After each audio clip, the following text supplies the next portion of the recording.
Hello বন্ধুরা, আজকে আমি একটি রান্না নিয়ে আসছি। অসাধারণ একটি বিফ তেহারি, মানে গরুর তেহারি বাসমতি রাইস দিয়ে।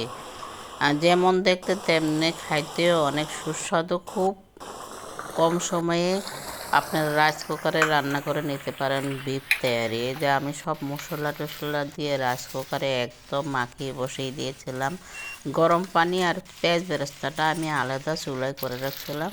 তারপরে কি করেছি, চালগুলো ওটার সাথে দিয়ে কষে গরম পানিটা ঢেলে দিয়েছি, তার উপর দিয়া বেরেস্তাগুলো দিয়ে দিয়েছি।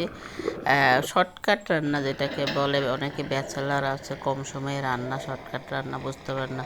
মশলা হয়তো বা অনেকের ঘরে থাকে না, বাজারে এখন কিন্তু অনেক ধরনের মশলা পাওয়া যায়। বিরিয়ানির মশলা বললেই বাজার থেকে দিয়ে দিতে পারি। বিরিয়ানির সব ধরনের মশলা এখন পাওয়া যায়, রাঁধুনি আছে আর অন্য অন্য ব্র্যান্ডের মশলা আছে, যেগুলো দিয়ে আমি বাসমতি রাইস দিয়া গরুর বিফ তৈরি করেছি। আপনারাও এভাবে রাইস কুকারে তৈরি করে নিতে পারেন। অনেকেরই রাইস কুকার আছে, যেমন ব্যাচেলারদের বেশি ভাত রান্না করে বা খিচুড়ি রান্না করে, আপনি বিরিয়ানিও ওইটাতে রান্না করে নিতে পারেন। মাংসটা আগে ধুয়ে ফ্রেশ করে তারপরে সব কিছু একসাথে মিলিয়ে